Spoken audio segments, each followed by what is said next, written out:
Never mind going up the Lagan in a bubble, we're going under the Lagan in a tunnel. Another secret location here. We're keeping some of the best to the end. What way do we go in? Oh, walk in the door. I walk in the door. Wake up! Hidden NI, Tuesday at 8:30 on UTV. Hello once again, you're watching Vote 22 here on UTV as we bring you extended coverage of the results in the Assembly election. It's just coming up to 3:30 and these are the headlines so far. Kelly Armstrong is the first person elected as she hopes to lead an alliance surge. Sinn Féin secured 3 seats in Belfast as counting continues across the 18 constituencies. And the SDLP leader Colm Eastwood says Sinn Féin have done enormously well as he admits his party is in a huge fight to retain some of their seats. Those are the headlines so far this afternoon. Now, we've had a change of personnel in the studio. We've said goodbye for now to Deirdre Heenan and Peter Shirlow, but we welcome Anna Mercer. Hello, Anna. Nice to see you. And Alex Kane as well. And, of course, Tracy is still with us. And we're just hearing at the moment that Declan Kearney may have topped the poll in South Antrim. That's a report that we're hearing at the moment. We don't have confirmation of that. But I suppose, Alex Kane, no surprise there. That'll be 4 seats for Sinn Féin at this point. No surprise there at all. And he's one of their best performers. He's the one they keep pushing out into the media. He's high profile. He's a safe pair of hands for them, so no surprise there at all. And they seem to be having a good day. You know, there was some fears that the polls had overstated how they were doing, but they seem to have played. Their campaign has always been keep it slow, keep it steady, don't risk anything, don't rock any votes. What about the campaign within unionism? I think the trouble is there's so many mixed messages here. We have this thing that we went out 40 unionist MPs in 2017. I think we'll probably come back with about 40 again. But it's like 3 different versions of unionism with a couple of independents in the mix. And what it's boiling down to, it's almost like the battle on the protocol has gone one way. But you also have a battle now within unionism between those unions who want to keep the Assembly going and those unions who are happy, unless they get everything they want, are happy to let it slide. And that's where it's going to matter. How the UUP and TUV do today matters to Donaldson, because he is going to need at some point to talk to one of those parties if he's to move anywhere, and he will be praying quietly that he can deal with Doug Beattie and at least 7 or 8 UUP rather than to have maybe 5 TUV. Isn't it as a result of St Andrews that the DUP are in the quandary that they're in right now? It used to be the biggest bloc, and but now it's going to the biggest party.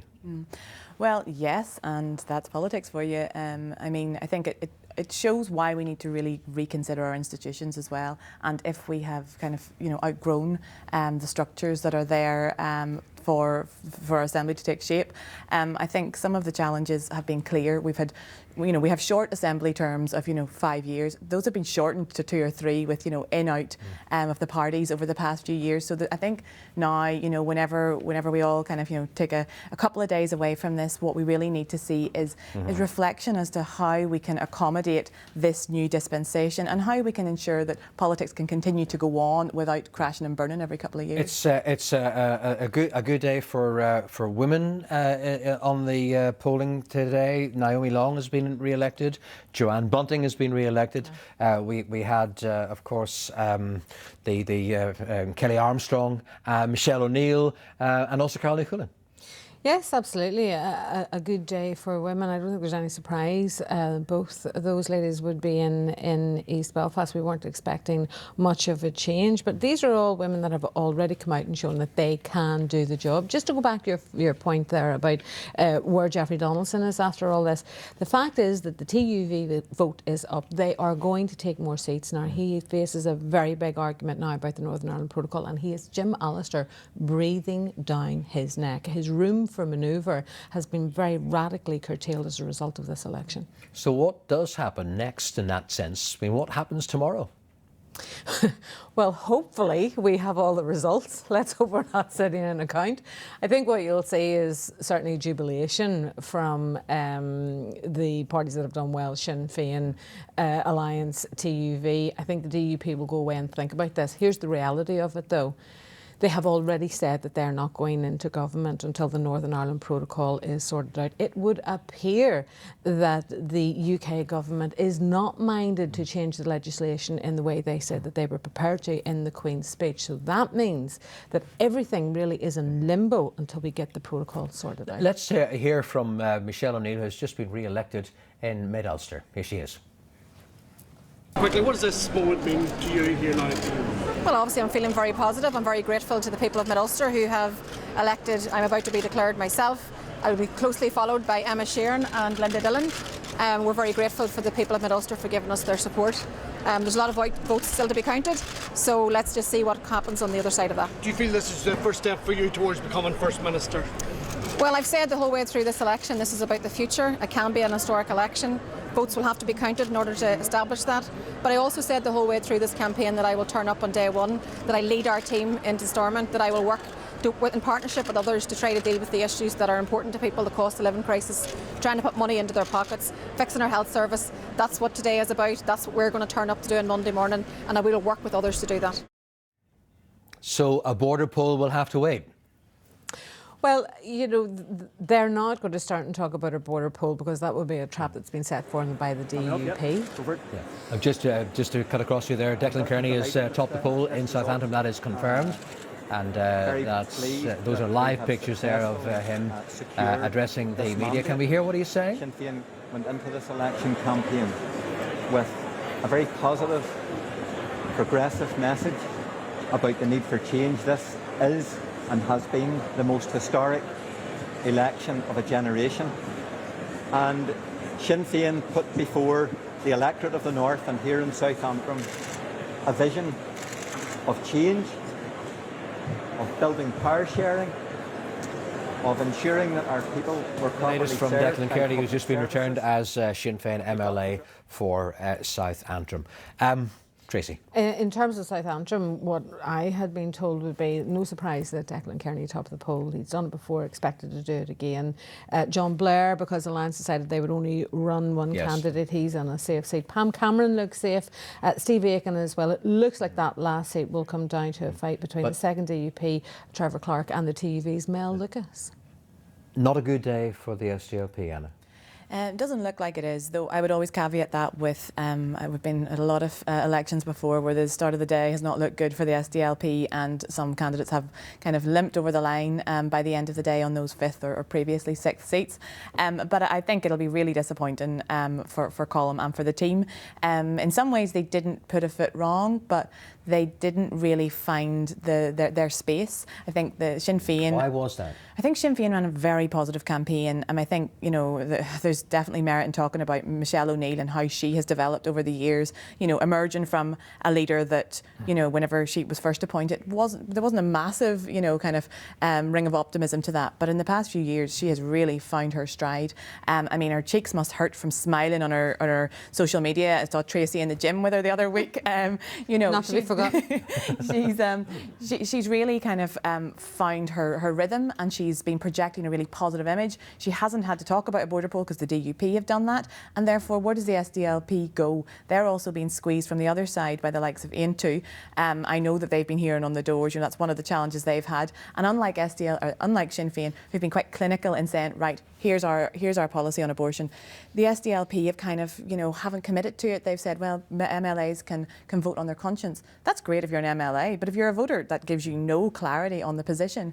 So I think that they've struggled to get their message out there, even if, you know, they have been well behaved, they've had good candidates this time, and they have good policy ideas. It's just what actually sets them apart from the Sinn Féin and from the Alliance coming up the other side. Now, but on the other side of the House, Alex Kane, what kind of conversations do you expect to be coming from the various factions within unionism? I've no idea, Paul, because we had all this with the rallies, with the Ulster Unionist Party, you know, changing its approach slightly on how you handle the protocol. The DUP never quite sure where it was going. The TUV very unambiguous, and so on. And I think to some extent, when this is over and the counting's over, the key figure here is going to be Jeffrey Donaldson, because he wants to move. All of his instincts, I've known him for a long time, all of his instincts are to preserve devolution and preserve the Assembly. And that's why, you talk about the conversations, he's going to he knows that the TUV has grown at the expense of, or because of the rallies. He knows that the LCC and younger loyalism all want the Assembly abandoned. The Assembly to work in that sense, then he can't walk away at the beginning of next week whenever Sinn Féin are walking in. I don't think he wants to walk away. The DUP, like all of unionism, is in this absurd position. They are laying down ground rules and blood red lines, whatever you want to call them, saying this, we must get this, but the only person who can deliver that for them is Boris Johnson, who has serially betrayed them, let them drown, abused them for the past 3 years, Paul. He is not, I will stick anything you like. Boris Johnson is not going to ride to Jeffrey Donaldson's rescue, particularly if the DUP have gone down badly, particularly if the overall unionist vote has fallen, and particularly if unionists lose a couple of seats. We can look at the unionist stronghold of East Belfast now, where we have, I believe, we have a result. And indeed, so there we are, Joanne Bunting and Naomi Long both returned on the first count. But look at the figures beneath, because they will tell a story as well. There are 2 Ulster Unionists and there are 2 DUP in the frame there. So what way do you think that's going to shake down, Alex? I think it'll probably end up more or less what it is now. I think that's 2 DUP, 2 Alliance, and 1 Ulster Union. Unionist. I think, yes, if you look at those figures closely, yes, you can start playing, but bit by bit, those candidates who might have a chance will be eliminated. And that's what this boils down. It's why the TUV is doing well. The difference between now and last time, if you stay above that line, will your rivals fall? That's how you do it. But where does John Ross's vote go? Is he in with a chance there at all or not? That's the TUV. On those figures, on those figures, I wouldn't have thought so. But he could be crucial. He could be crucial for another union, for securing the UUP and for securing the second DUP. It's a game they're playing right now, Paul. That's what STV is at this level. It's become a game, and we look at that. And I would put money on the same 5 return. It would require some sort of miracle, for those figures to change, and I don't see it happening. And it hasn't gone badly for the Ulster Unionists this time in East Belfast. If you look at the way that vote has balanced, Andy Allen looks like he's going to get in all right, and he'll have Lauren Kerr. That's building the seat for next year's local government elections without actually doing the primary candidate any harm. That hasn't worked out in other constituencies. And Anna, what's your take on what you're seeing there in East Belfast? I think it'll be disappointing for the Green Party. I think they went into this particular constituency with quite a bit of optimism and confidence.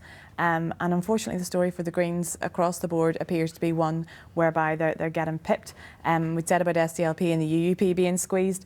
I think the alliance surge has really absorbed all those other candidates that might have had a chance. It's very hard to see where anything would pick up any votes really there at all. Okay, Alex. I was just going to say, in terms of the alliance doing in relation to the smaller parties, we talk about the centre growing at this election. I think I heard Pete Charlotte talking about this. The centre, in one sense, it's growing but not expanding. The alliance is growing by making it difficult for the smaller parties to survive. So the centre will probably be the alliance will look bigger, but the centre itself will probably be more or less what it is now, because alliance has absorbed that vote. It's what happened to the DUP-UUP clash. The DUP grew because it just absorbed the Ulster Unionist vote back in 2003, 2007, and we're seeing, I think, elements out. The interesting thing about alliance, it's picking up that soft nationalists and soft unionists who seem. Can I just cut across you? We are able to go to South Belfast for a declaration right now. As follows: Bailey, Clare, Green Party Northern Ireland, 4,058, 4058. Bradshaw, Paula, Alliance Party, 6,503, 6503. Girvan, Andrew, TUV, no C border, 1,935, 1935. Hargey, Deirdre, Sinn Féin, 9,511.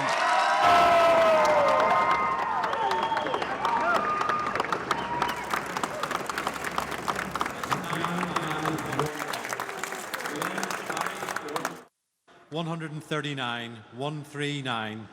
McCann, Luke, Antu for Life, Unity Economic Justice, 806, 806. McCarthy, Stephen Michael, Ulster Unionist Party, 3,061, 3061. Moore Neil, Socialist Party, Northern Ireland, 353, 353. Nicol Kate, Alliance Party, 5,201, 5201. Odiambo Ellie, Independent, 107. O'Toole Matthew, SDLP, Social Democratic and Labour Party, 5,394, 5394. Poots Edwin, Democratic Unionist Party, DUP, 7,211, 7211.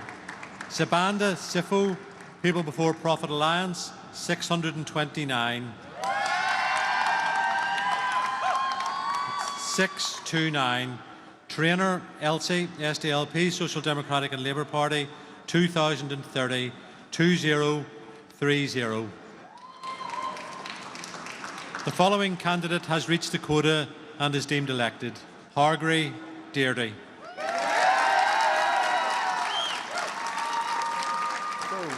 Deirdre Hargey has been re-elected as an MLA for South Belfast. I suppose that's bucked the trend in one sense, Tracy, and there is one outgoing minister who is actually safely back. Yes, and I had said at the start of the programme that we may not see Deirdre Hargey do as well as Martin Mulvert. She definitely has not let herself down there at all. Again, this is a trend. The Sinn Féin vote has gone out. It has caught fire. Now, very good vote balancing there, I think, with the Alliance Party, Paula Bradshaw and Kate Nicol. They do look like they're going to do well. Matthew O'Toole looks like he's safe as well too. And the Edwin Poots experiment has paid off with over 7,000 votes. You would be surprised if he doesn't get over the line there. Now the question will be, can the Greens make any hay there whatsoever? Claire Bailey sitting on over 4,000 votes. She has to stay in the count if she is to be relevant, but at the moment it would look very much like Alliance are going to make a gain there. OK, we're going to take a short break now, but whenever we come back we'll be speaking to Alex Easton, the newly returned MLA for North Down. Do stay with us.